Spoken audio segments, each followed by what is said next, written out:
Good. How are you? Good, thanks. Where are you based? Right now I'm in Oakville, Oh, but I go where I am. between Oakville and North Bay. That's a commute. Yeah. Yeah, definitely is. Definitely in the winter, it gets a little tricky. No kidding. Where in Oakville are you? Above Dundas, I'm right across the Walmart. Oh, okay. All I those know. new builds up there. Yeah. I know where you are. Yeah, Excellent. yeah. I was in Oakville for a couple of years, and I went up north for 2 years, and came back, and wow, it grew really fast. The traffic blew me away. I'm born and raised in Oakville, and I remember when Upper Middle was built, and it's just like everything north of that is just so foreign to me. I was up actually at the LCBO by you. We're driving up there. I'm like, oh my God, I had no idea so much was up here. Yeah, It's overnight. crazy. Seriously. Well, thank you for taking the time. I was looking for a new guest, and I saw, oh, I don't really understand what he does, and that's the key for me to like. Okay, this is a podcast, so you can learn something new. Excellent. Well, I'm glad we could do it. Why don't we start with a little bit of your backstory? You already told me you grew up in Oakville, so you just stayed here and you went to university for, I see, economics. Tell me about that. Yeah, I went to school for economics and politics. The original idea was to go to law school. I was ready to go for that, but I started my first company in second year university and my second company in third year university, and decided that I wanted to take the chance and see what we could do with that company. And so I dropped out in third year and did a run for the company, and things went well for quite some time. And then that company ended and started I started another company in 2009 and founded AbleDocs 2 years ago last week. Wow. That's great. Well, then you know what being an entrepreneur is. What do you think? What do you think that the way you were raised, the way that was just you were born with it? Because not a lot of people. It's in fashion right now being an entrepreneur. But now that you know, you've gone through a couple of companies, so you know. What do you think instilled wanting to not finish school, not going down the lawyer route and doing it yourself? I'm not sure it's nature versus nurture in this. I think a lot of it came down to circumstance and opportunity. I mean, I started working when I was 12 and always had a drive to succeed. Quite honestly, I didn't want to go back into startup for the last two companies. I've had great success and had great failure in my startups, and you learn more through the failure than you do in the success, and you definitely realize the significant commitment it takes to get a company off the ground. And what we've done in the last 2 years with AbleDocs is nothing short of amazing. But it is a whole life commitment. I mean, I had a conversation with, I guess, my fiance at the time, where we knew what it was going to take in order to get the company off the ground. And it really is your entire life. And even 2 years in, we've been fortunate enough with the run that we've had with the last company that it's obviously standing on its own, and we've got 8 offices in 5 countries, and that's fantastic. But it doesn't always happen that way, and you've got to be prepared for the setbacks. And we've had many. Even with the success we've had, we've still had roadblocks left, right, and center. So you kind of, I think the more you go into startup or the number of startups, you take all of those learnings from the previous experience and say, okay, these pieces worked, these pieces didn't, and it's that ongoing learning, something that you just can't learn in a classroom. I'm into startups too, and being an entrepreneur. I've done a few things. Obviously, like you said, the failures teach you a lot, and I've seen that. Do you feel a little, not bad, but like a certain way when you see somebody who their very first startup, they're successful? Like, am I jealous of it? No, more like, well, you'll have to learn, right? Because yeah. You got lucky, but are you lucky? Like, that you're lucky for now. Yeah, exactly. Lucky for now.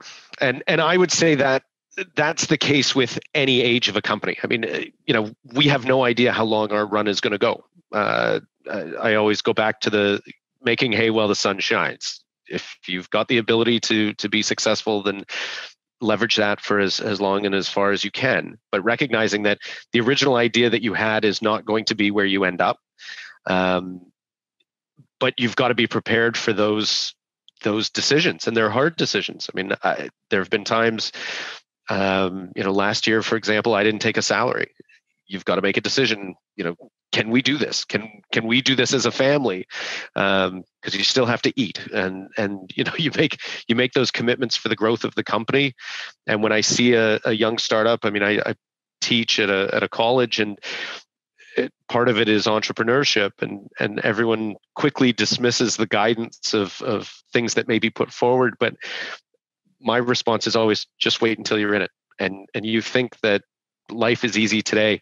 Well, what if your client doesn't pay you? And it's great to win a big contract, but you can't build a business off of a single client. How are you going to keep that going? And what happens if it doesn't work? What's your fallback? And recognizing where those pitfalls can be.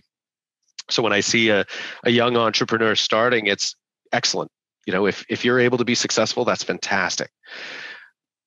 Realize what your next step is and start planning for it, because you can't just rest on your laurels. Someone else is going to come around and do the same thing, maybe slightly differently, and what's going to differentiate you. Can you do a little bit of a elevator pitch on what is document accessibility? Yeah, sure. So PDF accessibility in particular is a little different than most other forms of accessibility. So when we're talking about document accessibility, we're really talking about unlocking the content within that document for people with print disabilities. So historically, content in a PDF context was seen as flat. So a screen reader or another adaptive technology, whether it's a reflow device or a magnifier, wouldn't be able to access the content contained on the page. So very often they would hear blank. What we do is we put a code structure around every single element in the document, whether it's a heading, a paragraph, a list item, a table cell, an image, and then identify that with its semantic markup. So as a sighted person, we're taught how to read content. We understand the relationship of content based on the size of text or the position of text. We know a heading is a heading because it's at the top of the page and it's in big and bold font, or maybe it's underlined. And we recognize that it's different than body content. But if you can't visually consume that content, then we have to provide programmatic access to that content. Otherwise, someone's just read a stream of words. So we really break up all of those pieces to allow for a user to independently consume, read, navigate the content, and understand the author's intent. So it's similar to good web design. Document design is along the same vein. We just use different techniques to do it. I see. And why don't we go a little bit into how you found this niche? How you came from university? Because you said you started your first business in second year, right? Yeah, but not for document accessibility. So in 2009, my mom was actually working for one of the banks, and she had staff who had print disabilities, and she asked me to take a look at it. At that time, I obviously had no idea, and I said, I don't know the first thing about Braille. And she said, no, it's not Braille, it's text to speech. And so I took a look at it and kind of read up everything I could, and proceeded to create my first document, provided it to that user through her, and he came back and said it was the best one he'd ever read. So from there, she kind of kept pressuring me for the next 6 months to write a business plan. And she felt that there was a great opportunity with the legislation in Ontario and with the AODA.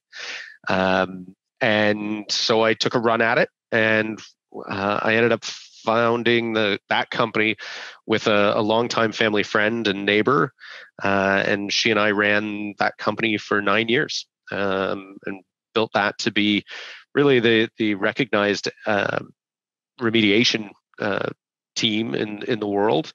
And then we had a falling out, and AbleDocs was founded afterwards, and we kind of took a very different approach with the new company. We're very much not just a service provider, but we're also a software developer, trying to get further up the stream for how content is created and making sure that it's created to be accessible, not just fixing the problem after the fact. So it really sets us apart, and we're really proud of the developers that we have on staff, and really look at how we push the limits of document accessibility so that it is easy and cost effective. Okay, so why don't you tell me a little bit about from the idea to execution? What was your first steps? So you said your mom was pushing you to do a business plan. Was that your first step? Yeah, I would say so. When I was making the decision to go forward with this, and again, I was reluctant to go back into startup. It really came back to the fundamentals of the business and what did I want to accomplish. At that time, I wanted one client. If we could get one client in, basically work through the transaction. File comes in, we fix the file, we send the file back, they send a check. It just so happened that the first client we had was the U.S. Department of Homeland Security. Oh, wow. So we were a little lucky. I had contemplated a 3-month run. I had backing from again, that friend, and as well as my parents, and spent the first really 2 months just kind of working towards what it meant to be accessible, and obviously getting the website stood up and social media presence. Back then, it wasn't as prevalent as it is now. And started working through making connections into the industry, because at that point, I didn't really know a lot of contacts within the document space. I'd been on the software side previously, so it was really a matter of getting things in line to be ready to start servicing the customer.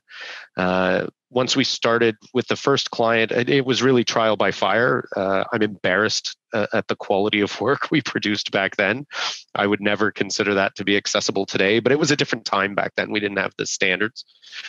And then it was, attending conferences and getting our name out there and making sure that people knew we were available. And I would say it was a slow burn for the last company. We did fine for our first year, but additional capital had to be put in, and it was a struggle in the first few years, because the market wasn't as mature as it is now. A lot of my time was spent just educating people that this is what you have to do, and the law wasn't really formalized. We had the foundations of the legislation, but it wasn't enacted until 2012. So there was some time to grow. It was almost like a safe time to be able to start the business, because there weren't the same demands that exist now. And I'm probably partially to blame for how rigid some of those demands are, because this is what it means to be accessible, and really carving out that reputation of saying this is accessible or this isn't, and there isn't a gray spot in the middle. So it was a very interesting time to grow up in the space. And as I see new people come in, it's like, you have no idea how we got here. It was a long road, that's for sure. What do you think is the most important thing when you're going into and you are in the whole of creating a space? Like you said, it was really most education, right? So you're investing your own money to create the industry, kind of. Yeah, I would say the most important part is integrity. When you're dealing in an industry that is somewhat like the Wild West, I often look at all of these consultants popping up, and it very much reminds me of Y2K, where everyone was a consultant and everyone was going to help you solve your problems. But in the actual fact, they didn't do much, and they were charging thousands of dollars for nothing. We see that all the time. And it's really unfortunate that people are being taken advantage of and not delivering accessible content. And ultimately, it comes back to bite them. They're being told one thing that really isn't representative of what's needed.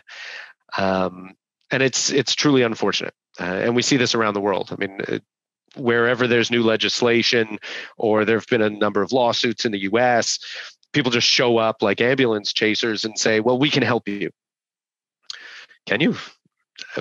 So you took an online course and you think you can deal with it, and the reality is you can't.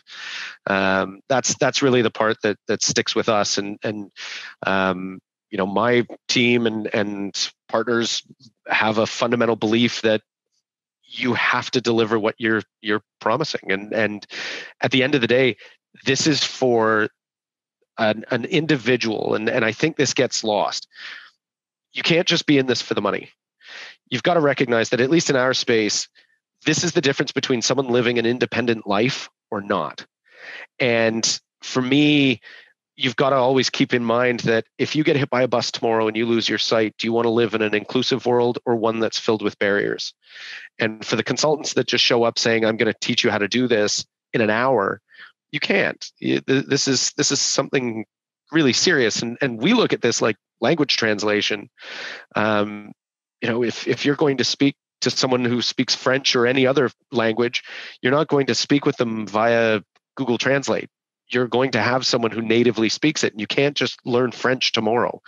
I was in French immersion for years, and I still stumble across, challenges with vocabulary and the like. So when it comes to making content accessible, we're doing the same. We're just providing a different translation for someone who accesses content differently. And for the people that just show up, I'm not trying to discourage people from getting into the industry, but you've got to recognize that this is a well-established business, and you either meet those requirements or you don't.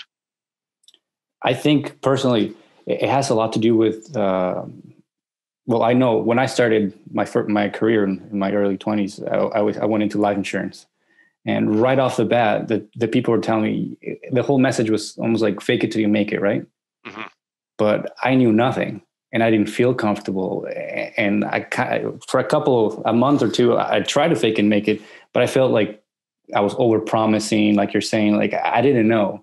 And I think it all has to do with humility and being able to understand that I don't know, but I will, and being honest. And if someone's not going to hire you because you don't know, and you're just, you're your first month in, but they're not, but some people will, Well, and I think the challenge becomes, look, at the beginning, I didn't know everything I know now.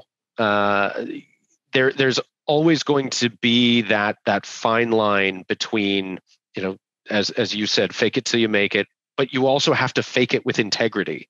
You can't just you can't BS your way through it. There's going to be someone who's going to call you out, and you've got to be able to stand behind that. And ultimately, the viability of your business is going to be based off of that integrity.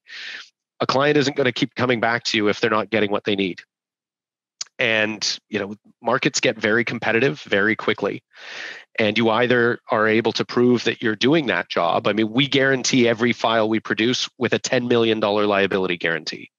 We're the only company in the world to do it because of how confident we are in the capability of our team to deliver what we know our clients are going to do, or what our clients need. And we're very proud of that fact. But we can only offer that because of our experience for so many years and the talent on our team. So when I see, a new firm come into any industry for that matter, okay, show me. We see it in electric cars, all of these startups, Faraday, for example, competing with Tesla. Yeah. There's a difference. Tesla's got cars on the road. Faraday does not. That's not to discourage Faraday, but show me the content. Like, where is it? I need to see this. I need to touch it. We often get questioned because our job makes sure that the file looks identical from when we received it to when we send it back. We always get questions, well, what did you do? It looks the same. Okay, but I can show you what we did, and I can back that up with demonstrable proof. And I think that's a big part of it. I think people get, especially in IT, people get caught up very quickly, and you've got to deliver. If you're willing to share some of your biggest mistakes, like you said, we learn from our biggest mistakes, right? And that's the biggest lessons that we take. Share a couple of mistakes that you went through and what they taught you. It could Trusting be the in the wrong. industry or the business, whatever you like. Well, in startup, I think you're very quick to trust people, probably too quickly. Um, Including people who are just looking out for themselves rather than looking out for you as the founder, or for your clients. I would say that's historically been my biggest mistake. But you also run into a problem where you're kind of damned if you do and damned if you don't. You need to trust people, but you've got to keep them on a leash. And how far do you go? And vetting the people that you're working with is a critical part of that. I will definitely say trusting the wrong people and putting too high of an expectation on those people creates challenges. Someone that you think is going to do a great job, and then it turns out that they don't. They're not capable of it. So you keep them around because you try to be the good guy, and ultimately it ends up hurting the business. It ends up being an additional expense, and that's been a really tough lesson to learn, especially in the beginning. You don't get to attract the same talent that Google or Microsoft or Apple does, because you're a nobody. So you're relying on kind of the word of mouth that, hey, I need someone. Do you know a guy, or do you have a person who can fill this role? And you're hoping that the advice that you're given, or the recommendation that you're given, is going to pan out, but it doesn't always. And then you end up burning a bridge, and it's tough. But you ultimately have to work in the best interest of the company. The cash flow is always a challenge in a startup, and managing that is a delicate balance. But you've got to recognize where you are in the progress of the business, and balancing out risk is a big part of it. And sometimes I've been too aggressive, or I haven't been aggressive enough, and it becomes a feel. Okay, is this going to be the right person at the right stage of the business? You want to have the top talent, but you may not be able to afford it today. And you've got to look at the viability of the business and recognize that you've got other members on the team that still need to get paid every week. And, your obligations as a business owner are extensive, and making sure that you've got the right people around you to protect you is critical. Those are perfect. I think those are the ones that hit me the most too. My very first business I started, like you said, just jumped into trusting an older person, the things that you think they're going to teach you, and it's just a waste of time. But at the same time, it was the biggest lesson I learned. But yeah, and meeting payroll, that's a big one. Always being payroll, like, I'll bootstrap it, whatever I have to do, but at the end of the day, you can't miss payroll. No, and that's the other thing I would say is the honesty and transparency with your team, especially in startup. It's not going to go perfect. It just won't. You will have problems unless you've got an angel backing you with millions of dollars, and then you don't need to have the same types of concerns. I've bootstrapped and been very transparent with the team, saying, guys, payroll's not coming this week. I don't know. We're waiting on a check, and the check's in the mail, but we don't have it. And when you're looking at a startup team, you can only do so much on your own. You need to have people that are vested in the business and really believe in what you're doing. And but if you aren't transparent with them, they're not going to trust you either. And for them, it could be just a job. And if it's just a job, they don't care the same way that you as the founder do, or you as shareholders do, because you've got more vested into it. So it's making sure that those obligations are always met. And there were definitely weeks where I have no idea how we made payroll, but we did at the last minute. The payment came in and we were fine. But it's scary in the beginning, and you've got to have a really strong stomach for it. One way I'd like to share is because when I started my business in marketing, I was looking in. I put my ads out, trying to find my videographer. Yeah. I need a videographer, and I was in North Bay, and without exaggeration, everybody that I got was people working at Walmart, zero experience, zero, like maybe they own the camera at home, Yeah. but that's all I had. But luckily I knew a little bit about immigration, and I'm like, you know what? I was born in Mexico. I came in when I was 8 years old. Some people, so I knew about immigration. So I'm like, I'm going to try to hire somebody in Mexico and bring them over here, see what happens. And I got somebody incredible, like a movie maker, right? Because you got to find where the opportunity is. Mm-hmm. And people want to come to Canada, I'll leverage that. I'm not nobody, but they want to come to Canada. There you go. So yeah, that was one way for me to sharing it to the people, think about it. So are most of your clients governments, I would think?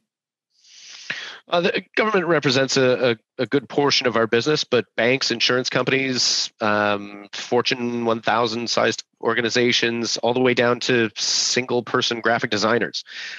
We really cover all ranges of organizations because of the way that content is created and distributed. There's very few industries that we don't touch. So it's like, for example, in Denmark, so our Danish office is primarily focused on government because that's where their legal obligation was for now. Now we're seeing that transition into private business. Ontario is different because of the AODA requirements. So now any organization employing more than 50 people have to be compliant. So you're seeing different stages of how organizations are starting to interface with us, and there isn't a client too big or too small. We are built with an infrastructure that meets the very demanding needs of our financial services and government clients for things like privacy and data security and all of those more complicated pieces. But we want to help the individual who's writing a single page flyer as well. And both types of clients are just as important to us. So we're fortunate that we've built out a product and service catalog of 20 offerings. So we can really help any range of organization or individual make sure that their content's accessible. Can you share how do you approach, what's the process of getting a deal with the government, the Canadian government? Well, it depends. There are really two main ways in. One through an RFP. So the government is asking for service provision. So they'll put out a bid that's going to be competitive. You're then going to have to supply a response. And very often it's based on price. So lowest price wins, provided that you meet all of the other technical requirements. RFPs are really seen as kind of the great leveler, but they don't necessarily get the best for the in this case, the government requesting it. Lowest price does not always mean best service. And I can have a whole other session with you talking about RFPs. The other way is that they contact us directly. Because we've got a reputation, we're well known. So if a department is looking for, a smaller engagement that doesn't meet the procurement requirements of an RFP, they'll just call us out of the blue and say, "Hey, we've got a document." Again, I've been working with the Fed since 2009, so I know a lot of the major departments and the people who would be needing our services, and we spend a lot of time at conferences, whether that's in Ottawa or across the country, and you run into people, and government is somewhat incestuous, where if you've been working in the provincial government for a while or a municipal government, you'll move up to the province, and then from the province to the feds. If you're in the Ottawa area, it's quite likely that you're going to know someone from Gatineau or in Ottawa proper, and they'll introduce you to someone else. So it's really a matter of having the right solution for the right request at that time, and keeping an eye out on all of the bidding websites for government procurement, which we do every day. Do you have a person just looking after that, or knowing how to handle the? Okay. Yeah, we have a dedicated person who's responsible. At this point, the team is of a size where we're able to distribute those needs. I mean, our sales group is one team, and then we've got our kind of government procurement person. We have one person here and one person in Europe. So they're always looking at. Actually, we also rely on a service in Europe that looks out on our behalf, because different languages. You're dealing with 28 different core languages in Europe, so we really need to make sure that we're covered. Something I find fascinating. Maybe you can tell me about it.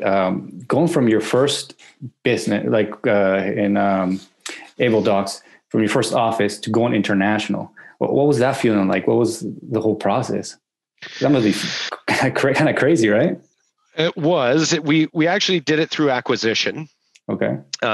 So the reason that AbleDocs was founded was it was really based as a conglomerate. So we wanted to bring the best of the best under one roof, and this had been in the works for quite some time. There were a number of us who believed that we had complementary offerings. So I did one thing really well. Another team did something else very well, but our clients needed both of those things. And if we could be that one-stop shop, having everyone under one roof operationally allowed us to obviously see those economies of scale and efficiencies that we didn't need to compete with each other anymore. We could complement each other. So we were actually founded out of Denmark initially. I was brought on to head that company, and we rebranded it to be AbleDocs, and then quickly expanded into the US. So when you start looking at, yes, it's exciting, but it's also, now we have to deal with 6 time zones. Now we have to deal with very different laws, very different expectations. Our salary tables are completely different between all of our offices. The tax obligations, be prepared for big legal bills. There's no way around it. There's no easy way to do it. And there's just, as great as it has been, there are still challenges that we face on a regular basis. Culturally, how we do things in Canada is very different than how we do things in Denmark, Switzerland, Germany, the US. We like to think that we're an international economy, but there are cultural differences, and the way that you approach things is very different. We have different branding in different countries because of what resonates with one client in one country doesn't resonate the same way in another.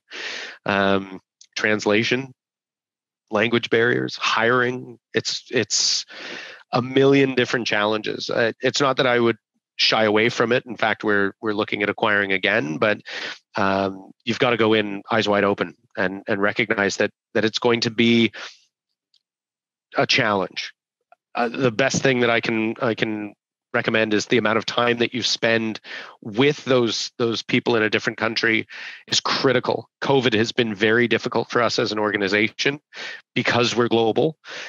We can't just jump on a plane and spend a week with that team and get that cultural feeling of, let's go have a beer and just make sure that, we're still good friends and colleagues, and we're seeing things the same way.